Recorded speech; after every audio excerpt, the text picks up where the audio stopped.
어서 오십시오. 네, 안녕하세요. 예, 어제 이주호 대통령 권한대행 주재로 경제안보 간담회가 열렸습니다. 오늘 이제 실무 협의를 위한 대표단이 방미를 하게 되는데 2차 실무 협의를 앞두고 아무래도 국익이 최우선이다. 그리고 좀 차분하게 협의에 임해달라 이런 지시가 나왔습니다. 네, 그러니까 뭐 호혜 원칙에 이제 기본을 두지만 그럼에도 불구하고 우리는 어찌됐건 이제 국익을 최대한 챙기는 방향으로 지금 이제 가야 된다. 그 원칙론을 이제 이야기를 한 거고요. 이게 지금 사실은 통상 협상보다 더 지금 중요한 협상이 될 수도 있습니다. 이제 기술 협의에 들어가게 되면 아주 디테일한 부분까지 이제 내려가게 되는데 이번 같은 경우에 보면 미국이 그야말로 우리나라에서 머리부터 발끝까지 털어가겠다. 이렇게 지금 접근을 해오고 있거든요. 뭐 우리나라만 그런 건 아닙니다. 그런데 이제 주요 국가들, 미국이 보기에 경제 규모도 꽤 되고 기술력도 좀 있는 기업들, 그런 기업들 대상으로 해서는 하여튼 빨아들일 수 있는 건 최대한 빨아들이겠다. 이런 전략입니다. 그래서 우리가 이제 굉장히 긴장을 하지 않으면 아주 사소한 것 하나를 놓침으로 해서 큰 거를 잃을 수도 있는 그런 국면이에요. 그래서 이제 이번 같은 경우에도 협상 자체도 지금 범위가 굉장히 넓어요. 지금 6개 정도로 지금 미국이 지금 확대시켜 놓은 그런 상황입니다. 그러니까 뭐 상호 간에 이제 무역 균형 맞추는 건 당연히 이제 포함이 돼 있고 그거 이외에도 비관세 이제 장벽 부분도 포함시켰죠. 거기서 그치는 게 아니고 이제 뭐 보면 기타 상업적 고려 이런 것까지도 집어넣어 놓은 이제 그런 상황이에요. 원산지 표시 이제 뭐 당연히 그동안 미국 제기했던 거 포함이 돼 있고 그다음에 구글맵 관련해서 우리 정밀 지도 가져가는 것 이런 것까지도 다 지금 들어 있습니다. 그래서 그야말로 이게 손익 계산을 아주 정밀하게 잘하지 않는 우리가 이게 뭐 협상 외견상으로는 뭔가 이렇게 이룬 것 같은데 결과적으로는 미국에 다 이렇게 내주고 마는 이런 상황이 될 수도 있습니다. 그래서 이제 더욱더 이제 그 원칙을 좀 이제 강조를 한 게 아닌가 이렇게 생각이 들고요. 우리는 일단 상호관세 부과한 거 25%다 원점으로 돌려라. 이제 그런 주장인 겁니다. 그리고 이제 그 전제하에서 이제 좀 얘기를 해보자. 이제 이런 거고, 어찌됐건 뭐 좀 긴장감을 갖고 임해야 되는 그런 국면이다. 이렇게 봐야 될 것 같습니다. 예. 실제로 에이펙 통상장관 회의 계기로 열렸던 한미 간 장관급 회담 이후에 6개 분야를 밝혔는데 네. 그 전에 2+2 직후에 밝힌 것만 해도 4개 분야였단 말이죠. 훨씬 더 구체화됐고 미국의 요구사항이 정말로 세세해졌습니다. 그렇죠. 이번 미국에서의 만남에서 미국이 주로 어떤 것들을 요구하게 될지 좀 알아볼 수 있을까요? 그러니까 우리도 지금 이제 상호관세 일단 원점으로 돌려라라고 얘기를 하고 있듯이 미국은 요구할 수 있는 최대치를 요구를 일단 하겠죠.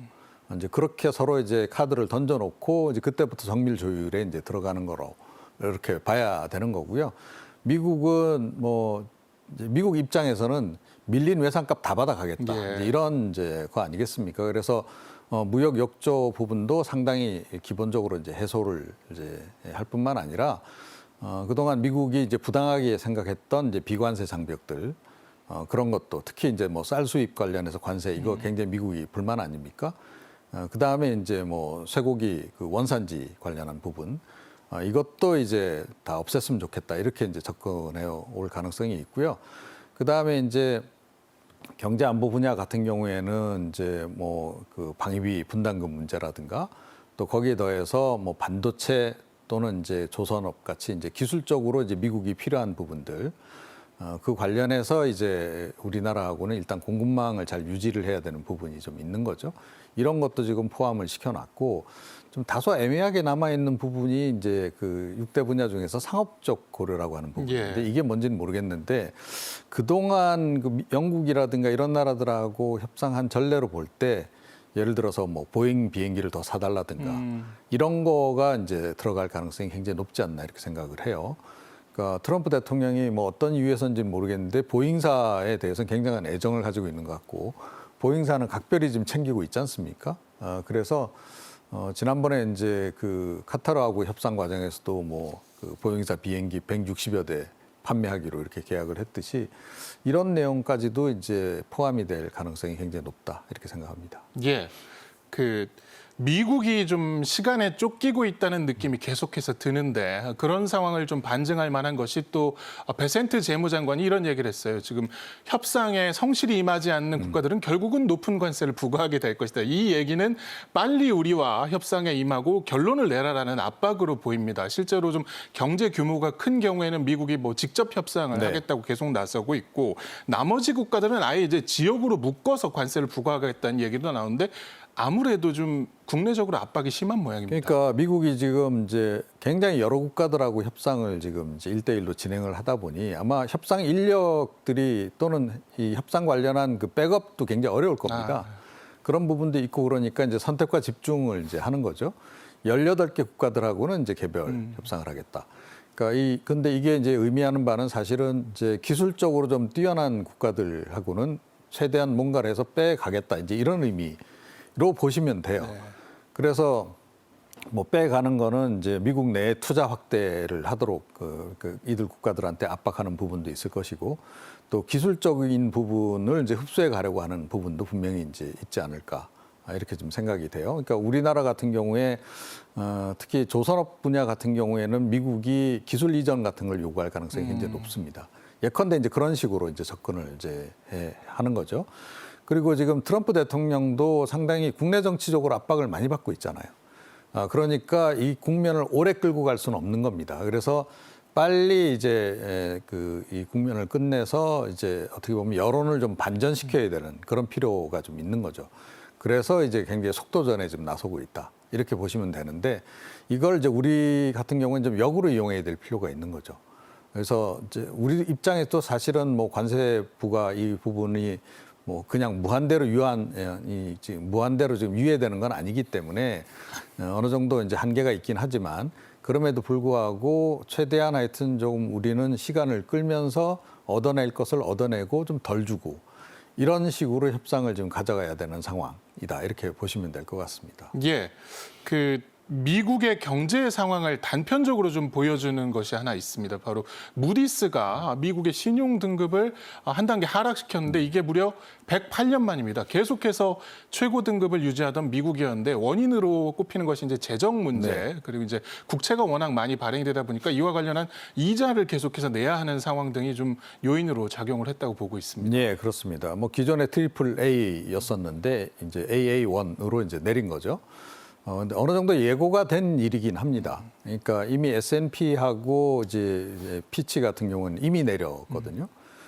이제 그런 상황이기 때문에 이제 무디스만 남았는데 무디스조차 이제 내리는 그런 그 상황인데요. 뭐 이제 사실은 이들 회사들이 신용평가사들이 다 미국 기업이기 때문에 미국에 대해서는 최대한 호혜적으로 사실은 해줬던 게 맞습니다. 그런데 이제는 더 이상 봐주기 어려울 정도다 이렇게 이제 이들 신용평가사도 이제 보게 된 거예요. 왜냐하면 다른 나라들하고의 균형을 또 맞춰야 되지 않습니까?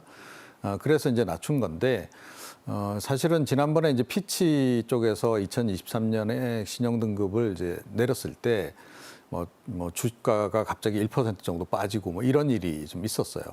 아무래도 이게 미국이 이제 세계 경제에서 차지하는 이제 비중 때문에 전체 세계 경제에 어떤 영향을 미칠지 이제 이런 부분이 이제 다른 나라로서는 긴장을 하지 않을 수 없는 부분이고 이제 이게 신용 등급이 내려가면 미국의 정부도 그렇고 기업도 그렇고 해외에서 자본 차입을 하기가 굉장히 어려워지고 또 뭐 차입을 하더라도 이자를 더 쳐줘야 되고 이런 부담이 이제 추가로 이제 생깁니다.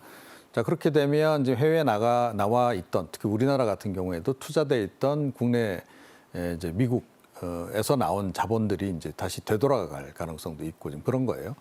그래서 이제 우리 정부도 이제 긴장을 지금 하고 있는 이제 그런 이제 상황인데 뭐 어느 정도 예고된 바 있기 때문에 그렇게까지 뭐 글로벌 시장 자체에 큰 영향을 미칠 것으로 보지는 않는데 그래도 부분적으로는 특히 자본시장 중심으로는 영향이 있다.